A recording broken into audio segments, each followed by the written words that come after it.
Hello everyone, I Kuldeep Sharma welcome you all to today's session of Daily News Analysis, where we are going to look at the most important news headlines from today's Hindu newspaper as well as the Indian Express. So there are a lot of very important news in today's newspaper, so we are going to discuss them in detail. But before I begin with today's daily news analysis, let us go through the comment box. And again, the regular reminder that if you have any doubts, any feedback, please mention it in the comment box. We are going to take all of your doubts, all of your feedback, and try to implement all of them in our next sessions. Okay, so let's look at the question which I asked in the previous classes, and most of you and many of you have answered it. For example, one question which I asked you, because we were discussing the ASEAN countries, I asked you which are the countries in ASEAN, and if you know any mnemonic by which you can remember it. So one of you, the student, has only mentioned it, so I'm going to use that only. So it is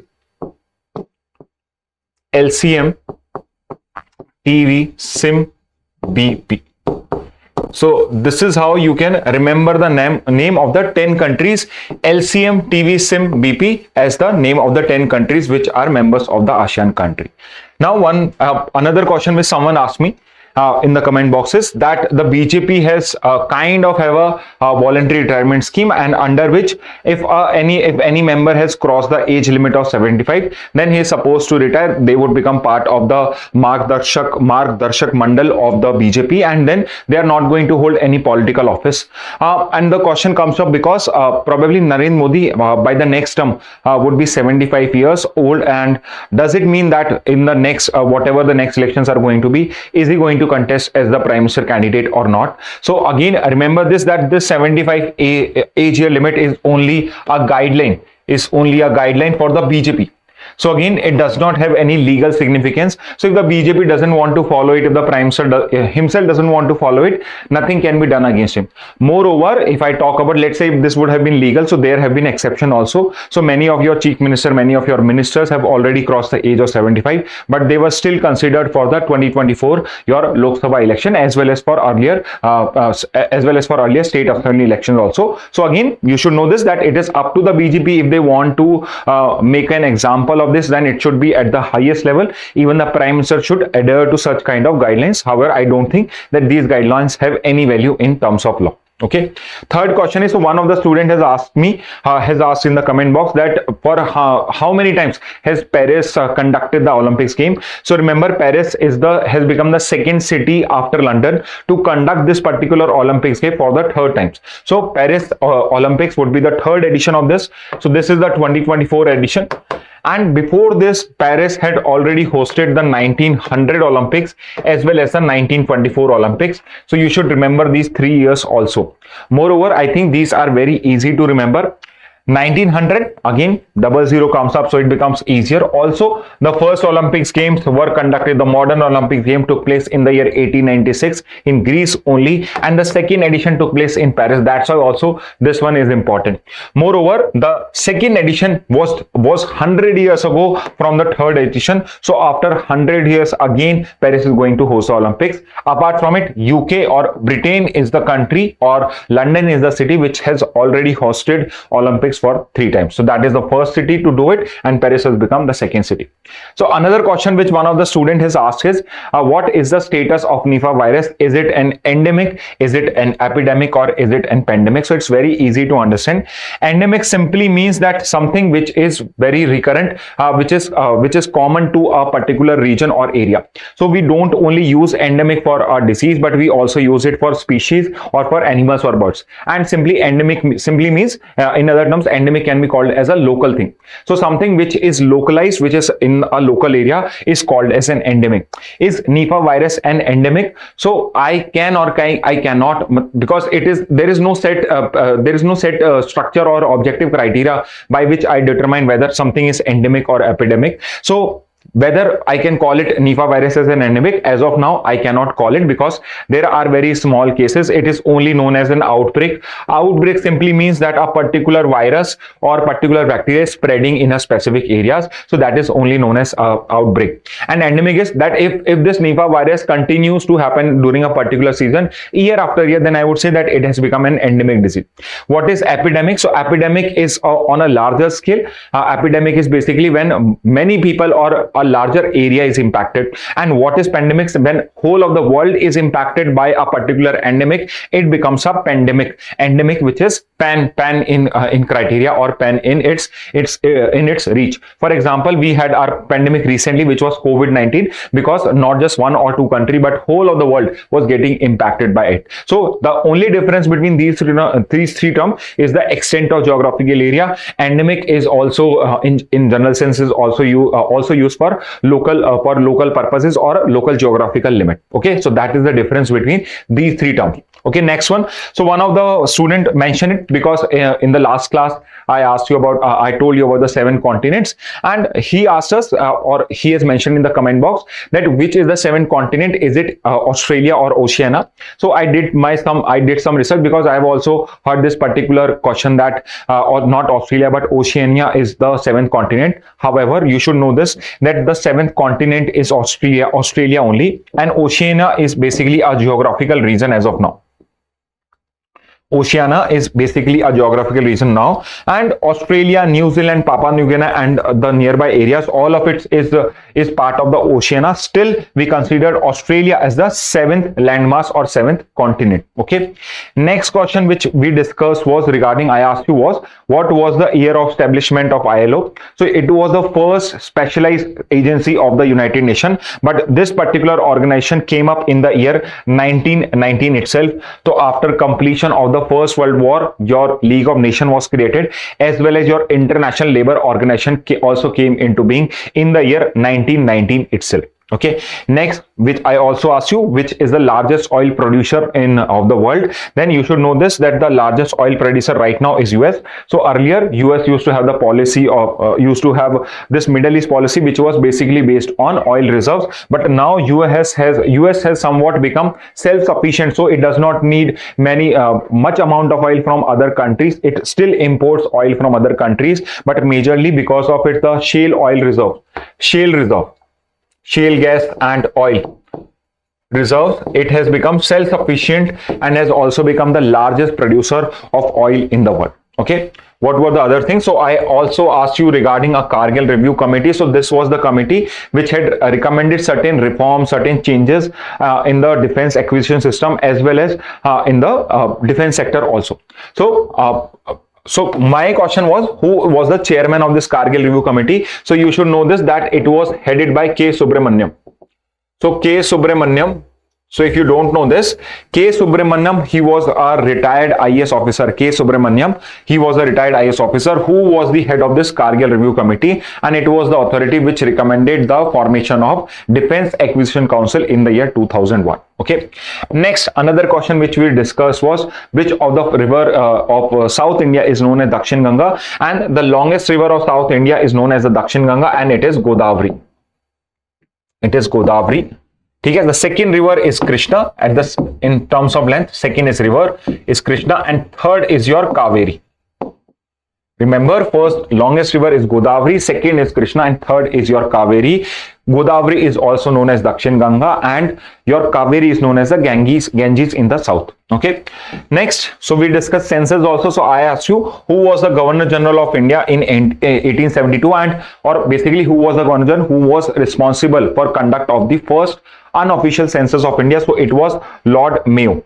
Lord Mayo was responsible for conducting of the first unofficial census, and the first synchronized decennial census we started in the year 1881, and it was in the time period of Lord Ripon, which was Governor General. Lord Ripon, which was Governor General in this particular time. So Lord Ripon was the person during whose tenure your first official census took place. Okay, and one of the student has asked for a list of most important topics month wise. So ClatPrep student already have a list. Moreover, the list is getting updated, and a full list of all the month wise important topics specifically from January to June would be provided to you either on the Telegram channel or to the students on their portal. Okay, so these are the questions which were there from our previous class. Okay, So let's start with the news analysis for today. So there are some important news headlines. So first news headline, but is a disappointing news because it's a tragedy. It's one of the largest natural disaster which has just taken place in India. Majorly, it is the state of Kerala and it is the city of Wayanad which is getting affected. So we are going to study something about the disaster management in India. So, but first, let's look at what was the cause of this particular natural disaster. So, the main cause of this natural disaster is that there was heavy rainfall in the region of Wayanad, and because it's a mountainous region, many hills are there, Western Ghats are there, and Western Ghats have a very steep slope. So they have a very steep slope. So the mountain ranges or the hills are not of the shape, but they are straight. So there is a very steep slope. So whenever there is any kind of heavy rainfall, these mountain used to flow down. Moreover, it has very high soil depth. What is this high soil depth? So basically the content or the content of soil is very high. So because of this, whenever heavy rainfall takes place, the soil gets saturated and it flows down. So that is the reason why Western Ghats is very much prone to your landslide. So it has more water retention because of soil depth, and because of this it flows down because of the gravity. So exactly what is landslide? So landslide is a type of mass movement, mass wasting. It is a geographical phenomena, and the main reason for landslide is basically gravity only. So I have mentioned you that the causes are heavy rainfall, heavy soil depth, etc. But remember this, whenever I say landslide, you should remember this, that all of this movement is taking place because of gravity only. It is the gravity which tries to attract whatever water retented soil is there on the mountain. So gravity is the main reason. So it is the downslope movement of soil and rock under the force of gravity. Next, an important data point: what percentage of land area or what percent of geographical area of India is prone to landslide? So 12.6%. Apart from the snow wala areas, the snow area, we exclude the snow area because that is prone to not landslide but to avalanches. But with respect to the non-snow area, 12.6% land area or geographical area of India is prone to landslide. Moreover, India is among the top 5 landslide prone countries of the world. So not the most prone country, but it is one of the most 5 prone countries of the world. Moreover, which is the nodal agency which is responsible for landslide studies, early warning system, etc. So it's a body known as Geological Survey of India. So all of the mapping, all of the hazard risking, all of the early warning system and mitigation exercise are being done by Geological Survey of India only, and it is the nodal agency for it. So remember this thing, it's a body in Ministry of Mines. So it's the body under Ministry of Mines which is the main body for landslide risk assessment as well as mapping of disasters in India, landslides disasters in India. Now let's look at some of the legislative framework for the disaster management of India. So disaster management in India is basically done under the Disaster Management Act or the NDM Act, National Disaster Management Act or Disaster Management Act, which came in the year 2005 and it became implementable from 2006. So main of the legal and institutional framework. So what are the institutions at every level, at the central level, at the state level, at the district level? All of these framework has been provided in this DM Act or Disaster Management Act. Next, we also created a specific management strategy for landslide risk management. So a specific national landslide risk management strategy was created in the year 2009 and it talks about everything which is there with regard to landslide. For example, hazard mapping, monitoring, and also creation of early warning system which are being done by Geological Survey of India. Although GSI became a bit late, it is also preparing an early warning system, an advanced system which would be applicable from 2026. So as of now, we do not have a very advanced form of early warning system. We do have it, but as of now, we are going to shift to a new and a better system by the year 2026. And again, what is important for you? It is the Geological Survey of India which is going to do this for us. So in 2019, we had our landslide risk management strategy also. Moreover, we have a specific guidelines These specific guidelines have been created by NDMA. And what are these guidelines? So how should you prepare for a particular landslide or snow avalanches, or let's say if a landslide and snow avalanches has taken place, what should be the management strategy, or what should be the recovery strategy for people who are being stuck in that particular area. So for that we have this national guidelines on landslide and snow avalanches. Okay, like I told you, 12.6% of land area is prone to landslide. It is apart from area which is susceptible to snow avalanches. So snow area is subtracted from this one. So apart from it, 12.6% area of India is prone to landslides. Moreover, this is the particular body, it is the main body which is responsible for disaster management in India. Again, this particular body was created under the 2005 Act of National Disaster Management Act. So this NDMA is India's apex statutory body. This is the statutory body because this has been created under the NDMA Act.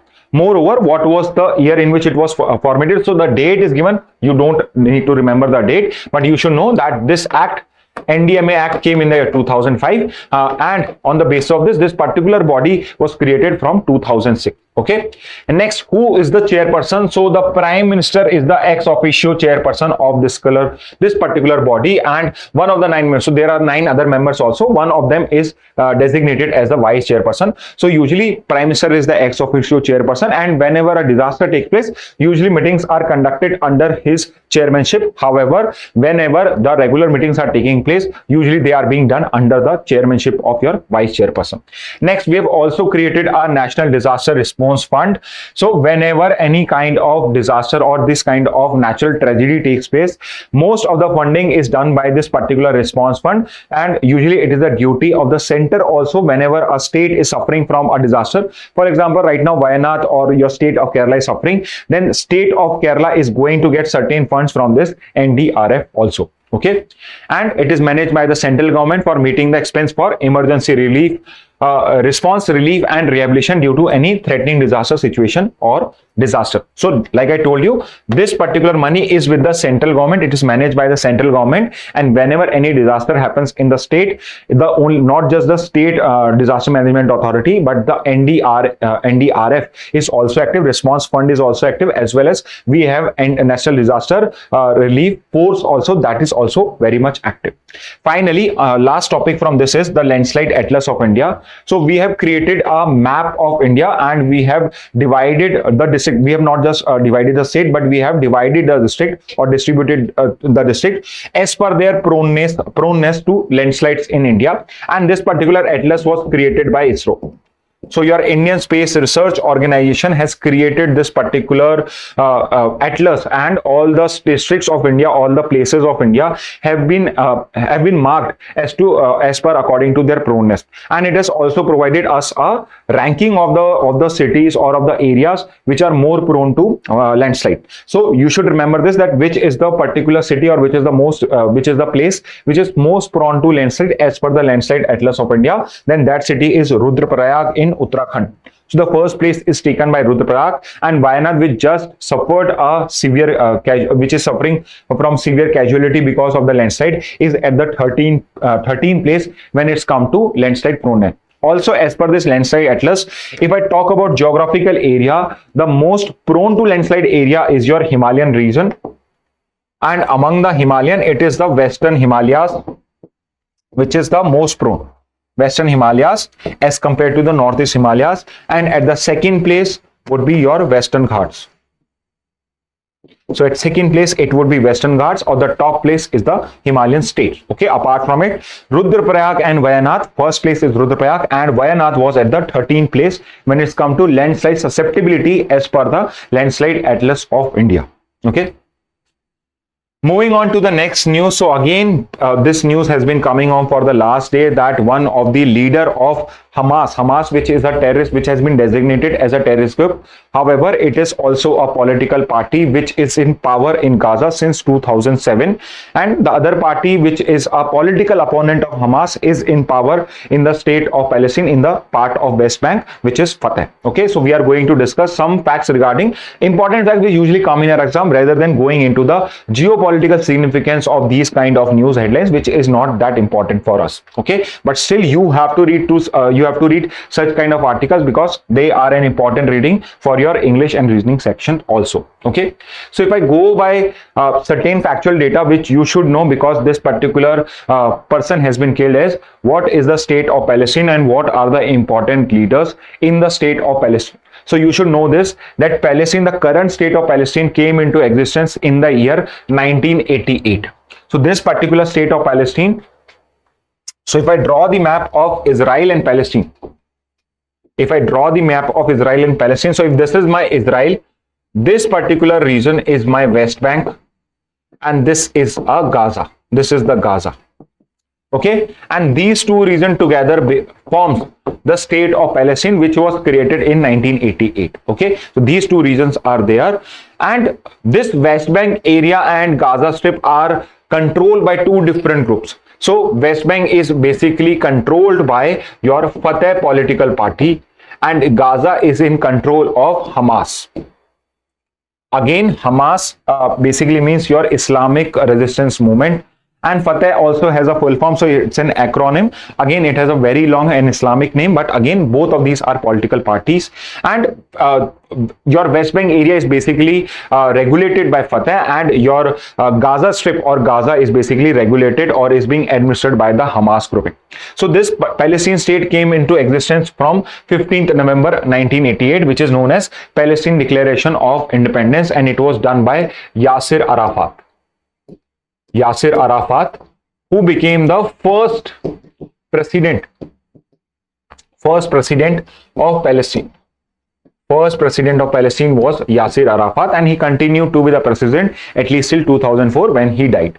Moreover, UN has provided it with an observer state. So remember this, your Palestine is not a full state member of your United Nations, but it is only an observer state, which means it is not a full member. It cannot vote in the proceedings of the United Nations General Assembly, but it can come there, sit there, and look at the observation what is happening there. So UN observer status to the state of Palestine was provided in the year 2012. So you have to remember these two dates also. So one question which I'm going to ask you, and you have to mention it in the comment box, that when was the state of Palestine was recognized by India? State of Palestine को India ने कब recognize किया था? And moreover, if you also know this, when was the state of Israel recognized by India? So I'll give you a hint. It was Jawaharlal Nehru only. So it was during the prime ministership of Jawaharlal Nehru when we recognize the state of Israel also. So mention in the comment box when was Israel was recognized as a state by India, and when was Palestine recognized as a state by India. Okay. Moreover, 145 UN member state recognize the state of Palestine now. What is the capital of Palestine as per the Palestinian peoples? So as per them, it is Jerusalem. However, because Jerusalem is in the control of Israelis, so because it is in Israel also, earlier it was half of it was in West Bank, half of it was in the Israeli territory. So if I look at the map, Jerusalem would be somewhere here. So half eastern part of this Jerusalem was in the control of Jordan, but after the 6-day war, whole of Jerusalem came in the control of Israel. So Palestine also says that our capital is Jerusalem, and Israel also claims that their capital is Jerusalem. They've already transferred most of their legislative executive bodies from Tel Aviv to Jerusalem, and Palestine also claims the same. However, majorly the government of Palestine or the legislative houses of the Palestine are being controlled or being run through Ramallah. Ramallah is a place in the West Bank, and it is from here that the government of Palestine is being run. Next question is, or next point is, who is the current president? Who is the current president of Palestine state? So remember, it is Mahmoud Abbas. Mahmoud Abbas is the current president of your Palestine. And who is the prime minister? So you should know that in the state of Palestine, there is an elected president as well as an elected prime minister. And Muhammad Mustafa is the prime minister of the state of Palestine. Okay, both of them belong to the Fatah party. Okay, so political parties, the main political parties is Fatah and your Hamas. However, in the parliament, the parliament of, there is a parliament also in Palestine, because they have a parliamentary form of government which is known as Majlis only. So most of the Islamic parliaments are known as Majlis only, and Palestine parliament is also known as Majlis. It can be U or A. It is also known as Majlis. So interestingly, because Gaza has a lot of population, it is one of the most densely packed or densely dense. Most of the it has the highest population density in the world, one of the highest population density. Because of this, in the legislative assembly or in the parliament of this state of Palestine, it is the state of Hamas which has more seat as compared to any other political party. But because Hamas has been designated as a terrorist organization, the Western government does not recognize it as a legitimate representative of the state of Palestine, and only Fatah is being recognized. So right now the state of Palestine is being run by these two persons only, who are the leaders of Fatah. So the chairman of Fatah is Mahmoud Abbas, and who is the current president of state of Palestine. Second country or second political party, not country, but your political party is Hamas, which is also a designated terrorist group recognized by US, UK and many other Western countries. So the current chairman was Ismail Haniyeh. Ismail Haniyeh was the current chairman, and now he has died. So we don't know who is going to become the next leader of this particular Hamas grouping, but it was the chairman who was in Iran for the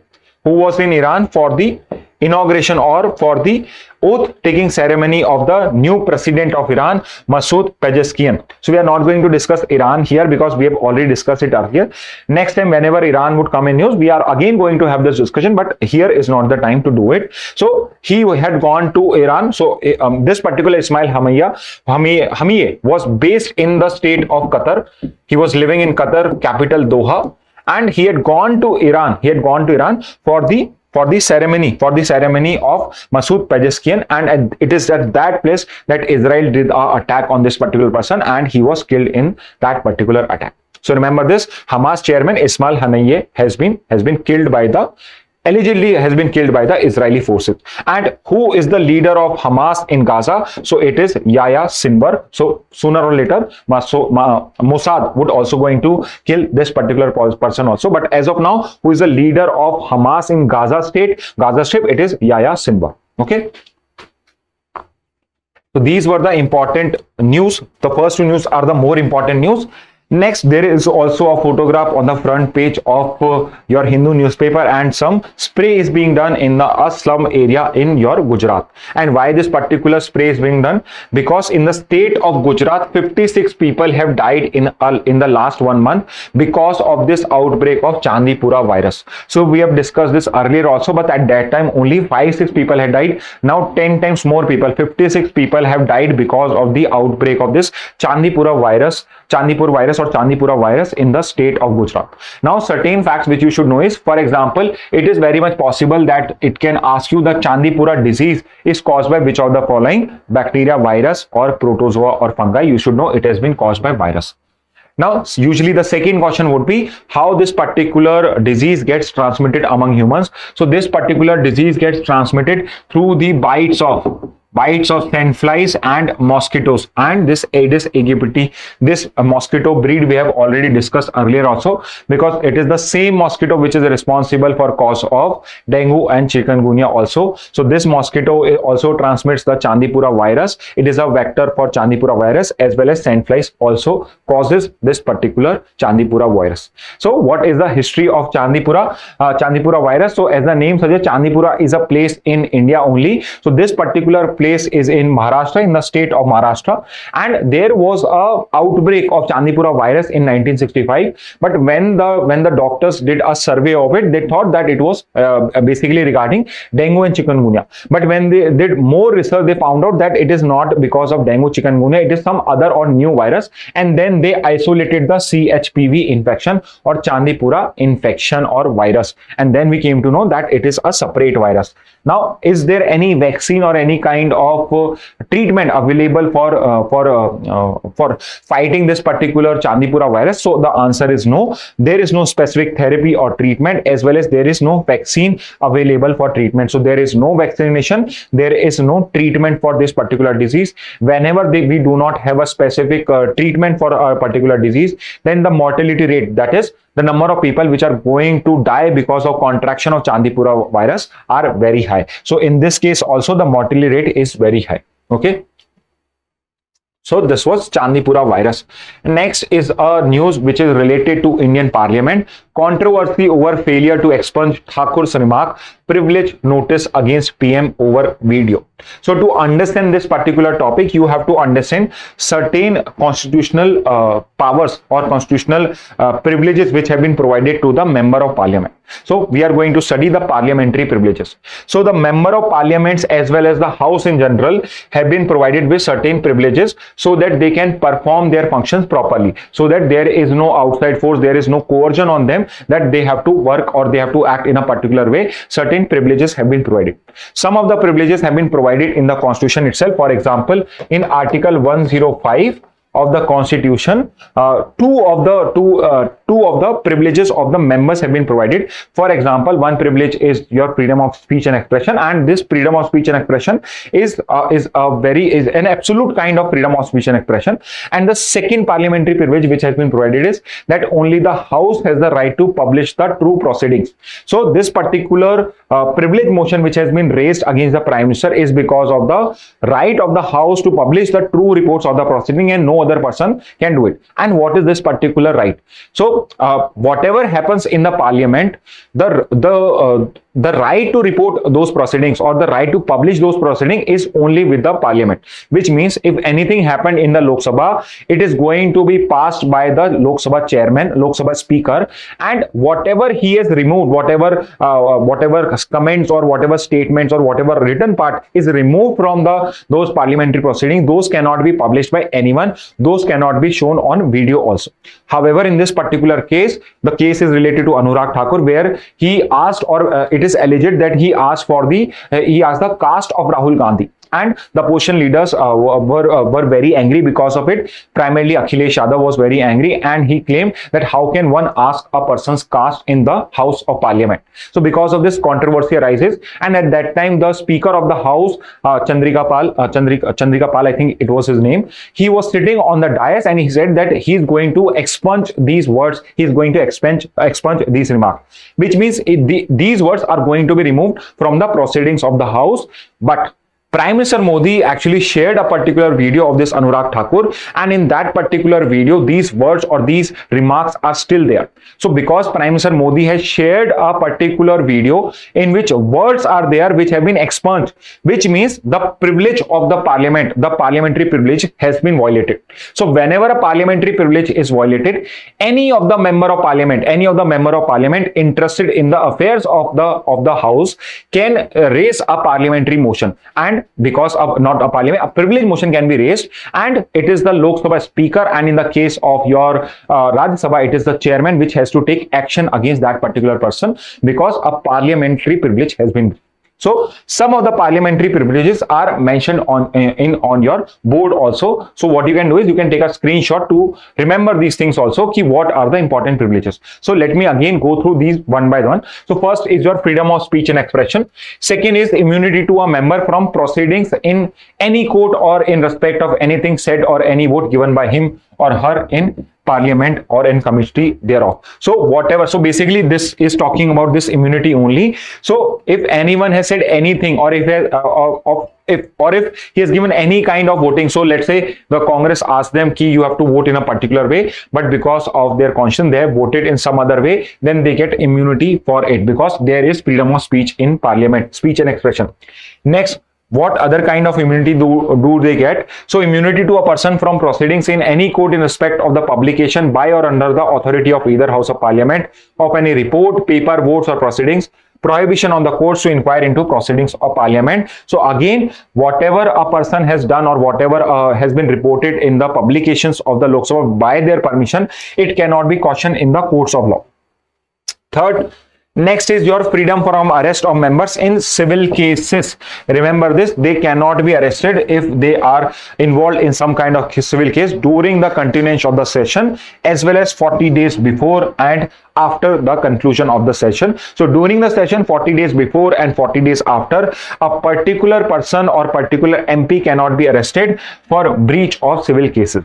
Next is the privilege of freedom from arrest does not, however, extend to preventive arrest or detention under statutory authority by executive authority and in criminal cases. So remember, this particular immunity is only for civil cases. It does not extend to preventive detention. It does not extend to criminal cases. So remember, these are some of the immunity, and I've already told you the other immunity which is there, that it is the sole prerogative, it's the sole right of the Lok Sabha and the Rajya Sabha to publish the true reports of the parliament. But in this particular case, by sharing that particular video, Prime Minister has become guilty of breach of parliamentary privilege, and one of the MP of your Lok Sabha, your Channi, the former Chief Minister of Punjab, has introduced a privilege motion against the Prime Minister. So what is this privilege motion? So if any member of parliament feels that some member or minister has breached the parliamentary privilege, then he can run for a particular, he can start or initiate a privilege motion. Now it is the duty of the presiding officer of the house to take action against them. So what is the procedure, how this particular committee is constituted for privilege motion, all of it is mentioned. So you can take a reading of it. Okay, it's time to move on to the next topic. So related to this privilege motion only, another ruling has come up by the Madras High Court. So usually it is the Lok Sabha Speaker, Rajya Sabha, your chairman. At the Legislative Assembly level, again it would be the Speaker of the House who is going to take action if any privilege motion has been moved. Now it is their discretion whether they want to accept a particular motion or they want to reject that particular motion. Let's say a particular motion has been introduced in a Legislative Assembly, in the current Legislative Assembly, and while the proceedings are going on, this particular assembly has completed its tenure and now it is dissolved because new elections are going to take place, which means a new assembly is going to be constituted, as well as there would be a new Lok Sabha Speaker or a new Legislative Assembly Speaker. Now the question comes up, let's say in the previous assembly, if there was any pending proceedings of privilege in this particular case, can this action be continued in the next session or in the next assembly? So the Madras High Court is of the view that these particular proceedings, these privilege proceedings, continue in the next assembly also. They do not lapse because of the dissolution of the previous assembly. And what reason they have provided? The reason is that it is very much possible that, let's say, on the last day of that particular assembly or 5 days before the end of this assembly, someone has breached the procedure of the parliament of that particular legislative assembly. The privilege has been breached, and now because they know that no action can be taken by this assembly, they might start committing or they might start violating the privileges of this particular assembly. That's why the Madras High Court is of the view that whatever proceedings of privilege are pending in the previous session, they are going to continue in your next session or in the new assembly which is being constituted. So a different news is being connected with this particular news headline also. Moving on to the next one. So next news is that a new UPSC chairperson has been appointed. So earlier it was Manoj Soni, but because of the NEET controversy as well as the Pooja Khedkar case of UPSC, that there was this particular IAS officer and it was alleged that she had used fake OBC certificate and fake disability certificate to get into the service. And because Manoj Soni was the chairperson of that at that time, questions were asked that what he has done to reform this particular procedure, and because of this he resigned from the post of UPSC before his completion of tenure. And now a new person has been appointed as the new chairperson of this particular body, and the new chairperson is your Preeti Sudhan. Preeti Sudhan is the new chairperson of your UPSC. Now, what is this UPSC? So UPSC is a constitutional body, which basically means that it is provided in the constitution itself. Article 315, if my knowledge serves me right, it is in Article 315. Again, articles are not important, but you should know that UPSC is a constitutional body. Okay. Next, How are these chairmen and other members are appointed? So remember, because it's a constitutional body, the chairperson and the members of this particular body are appointed by the president. So this Preeti Sudan was appointed by the president himself or herself right now. Okay, and can they be reappointed? So remember, if you have become the chairperson of the UPSC, then you cannot be reappointed in this particular post again. Next, what is their other duty? So one duty is to present an annual report to the president for whatever they have done in this particular year and what are the suggestions or feedback for the next year, what improvement can be done. What are the main functions of UPSC? So as you may aware, the very famous UPSC IAS civil service examination, so they conduct those, as well as UPSC is responsible for conduction of all the important exams and interview recruitment process, not just of your all India services, basically your AIS. AIS includes your IAS, IPS, IFS, all of these services, as well as central civil services, Group A and Group E. So the higher level of your government services exams are being conducted by UPSC only.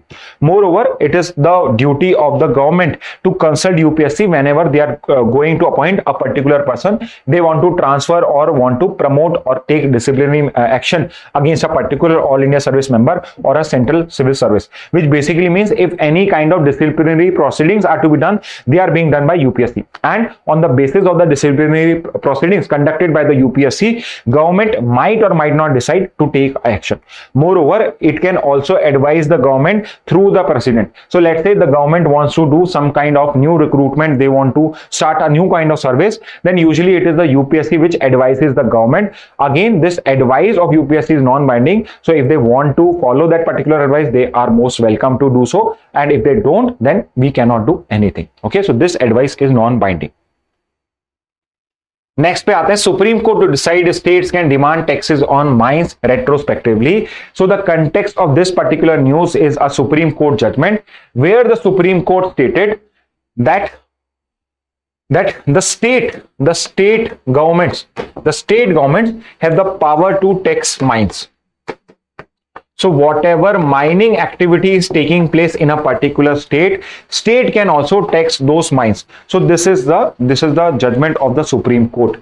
Now one question which have been asked is, so let's say so earlier the position was, or the argument was, the companies were also arguing, the central government was also arguing that because royalty is being charged on the mining activities, then there should not be any taxation, because if you are charging a royalty which is equivalent to a tax, then no other taxation can be charged on it. However, the Supreme Court has stated in this particular judgment that royalty is not a tax. Royalty is not a tax. It is not tax. Then what is royalty? So as per the Supreme Court, royalty is a contractual consideration. It is a contractual consideration which is paid by user of a product, for example, user of a mine, to the owner. And who owns all of the natural resources in India? So it is being owned by the central government or your government in general. So Indian authorities are the owners of the mines, owners of the natural resources, and they have leased these mines to you and you are using that particular mines. So royalty is basically a charge, a kind of fees which is being charged by the central government because you are using their products, you are using their owner-owned products. Okay, so this is royalty, and Supreme Court has clarified royalty is not tax, which means if the center is already taking royalty, the state would still have the power to tax those mines. So over and above the royalty, if the state government wants, it can take taxes also on their mine. Now the question comes up is that this particular case came in Supreme Court because there were certain states which were already charging state taxes, or they were charging taxes on these mining activities. Now because this particular judgment has come up, a clarification has been asked by the central government, and the central government is arguing that this particular judgment should be applied prospectively. it should be applied prospectively, which means from this day onward from which the judgment has been given, from this date onwards this particular taxation can be allowed. So whatever demand was there, whatever demand for taxation has been there for earlier period, those should not be asked by that particular mining companies to pay for it. And the argument is that the tax demand by these states in certain cases exceeds even the net value or the total value of the company. So let's say if a company is the company's total asset value is 100 crores, the tax demand is already 105, 106 crores, so that company cannot pay this and they would go bankrupt. So the central government has requested the Supreme Court that it should make this particular judgment applicable prospectively and not retrospectively. So one constitutional question which should come to your mind, one legal question which should come to your mind: can this taxation could have been applied retrospectively also? So remember this, there is a prohibition on criminal laws. There is a prohibition on criminal laws as per the constitution that they cannot be applied retrospectively. However, there is no limitation on a civil case, on a civil law, or on the taxation laws. They can be applied retrospectively also.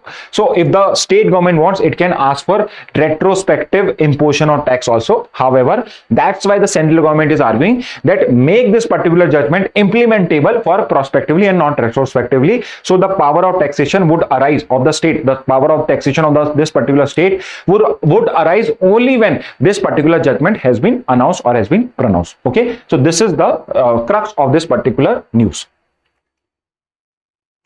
Moving on to the next one, judiciary can direct government to conduct a performance audit of its laws, says Supreme Court. So what is this news? So it is just for your understanding purpose. I have just taken this news. What is this news? So the Supreme Court has stated that let's say if a particular law has been created by the parliament or by the state legislative assembly, then that law should be regularly audited for performance. Regularly audited, or its performance should be judged on a regular basis. For example, what are the aims and objectives of that particular law or of that statute, and whether the implementation has been of such a kind, or whether the government has been able to achieve the aims and objective. And in a particular case, if a particular law does not or has not been able to fulfill the aims and objectives because of poor implementation, then it is the duty of the Supreme Court to scrap such kind of law, or at least ask the government to change such kind of law. And this particular thing is known as performance audit of law. And the Supreme Court says that it is the court's constitutional duty to ask the government that it should perform the performance audit. So it should go regularly and check whether this particular law has been able to be applied or has been able to be implemented in its letter and spirit. So this is a particular judgment of a Supreme Court. What is the next one? So India China hold 30th round of border talks, both agree to uphold peace, tranquility. So I am sure we have discussed this India China border issue also, and most of our northern border is either disputed with POK or with Pakistan, and rest of the northern border is in dispute with your state of China. So again, some of the dispute settlement mechanism, border dispute settlement mechanism, which have been framed over the years between India China are. So the first one was the agreement on the maintenance of peace and tranquility. So the first border dispute settlement mechanism or agreement was signed in the 1993, and this was agreement on maintenance of peace and tranquility. And why this particular agreement is important? Because for the first time, LAC, line of actual control, which is the de facto border between India and China, India also recognized this the existence of this particular line, that as of now the de facto border or boundary between India and China is LAC. Before this agreement, before this 1993 agreement, India never accepted LAC as the de facto border also. They always claimed that the part which constitutes the Aksai Chin is part of India and all of it is illegally occupied, and India does not recognize this LAC also. However, in the 1993 agreement, India for the first time LAC has been mentioned, and it is considered a indirect acceptance of LAC by India. Next is it also provides for resolution of border through negotiation. So in this particular agreement, both the sides agree that we are going to negotiate our borders. Next, after 1993, the next agreement on this particular border dispute was in the year 1996, and they talked about CBM, confidence building measures. So both the states are going to take one step or two steps towards resolution of this particular dispute. So for example, India is going to send its forces back, move its forces back from the LSC, as well as China also agreed that it is also going to make this particular area out of the purview of PLA. Okay, next agreement came in the year 2005. It was protocol for the implementation of military confidence building measure. So this was general confidence building measure, CBMs. These were for military. Finally, in 2013, we also had this border defense cooperation agreement. So again, it was the next agreement in line of these agreement only, and it was more specific regarding how the border defenses should cooperate when it's come to any dispute between them. And finally, after the Galwan Valley clash, we have started having this WMCC meeting,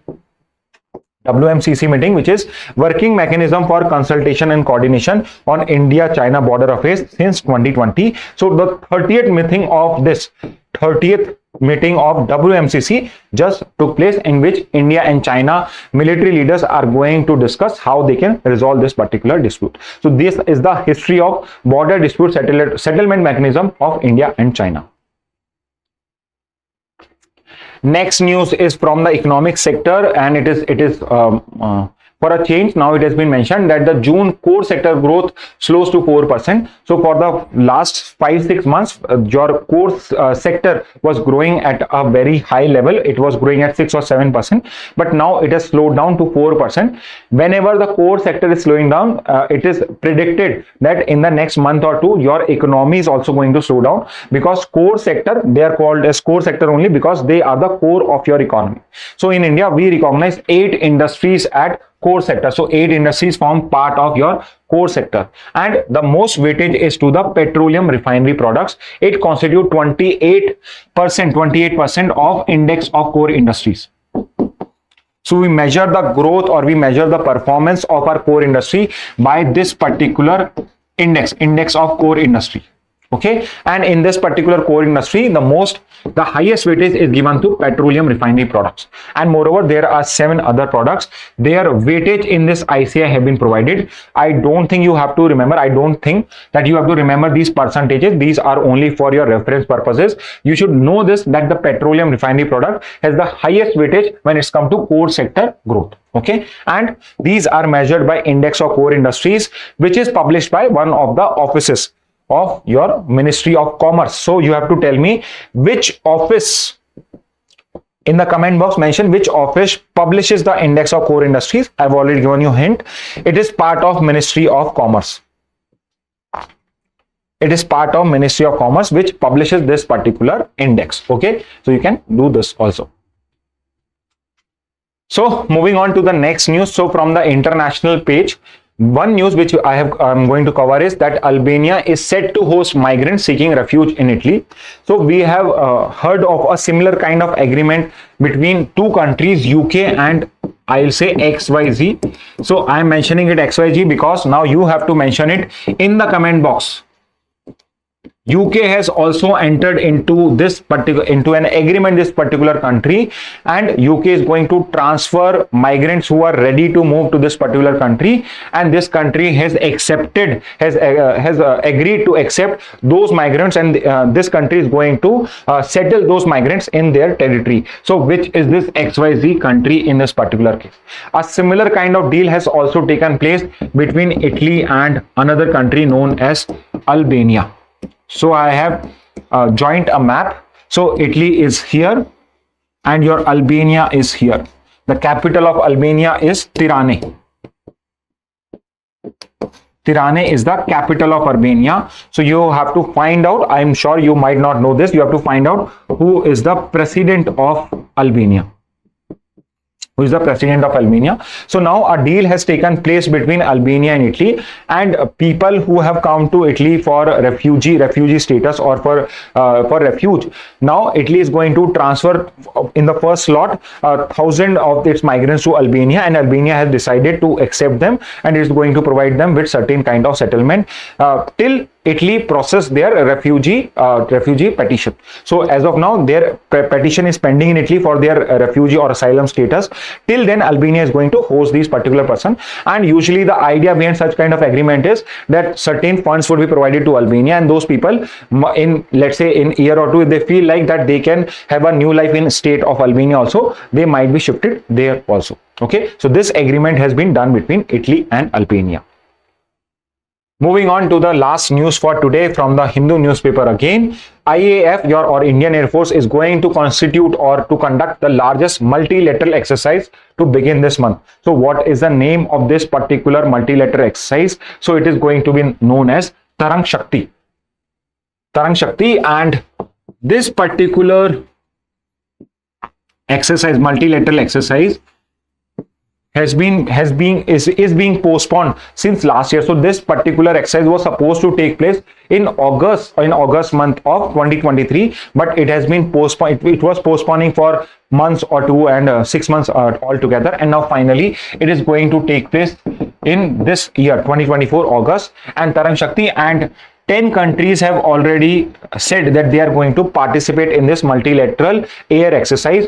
Invitation has been sent to 51 countries. Let's see finally, when we have this particular exercise, how many countries participate in it.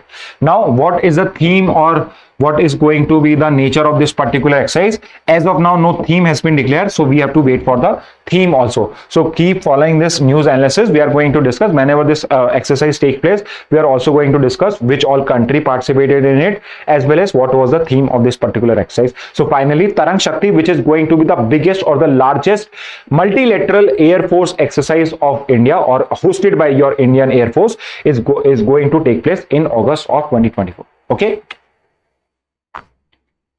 So these were the news headlines from today's newspaper. I hope you had a good learning environment. Whatever you feel like were important, I am sure you must be taking a note of it. And again, if you have any question, if you have any feedback, please mention it in the comment box. In the next class, we are going to discuss it, and whatever can be implemented in our news analysis session, we are going to implement those also. Okay. So that's it from my side. Thank you and have a very nice day.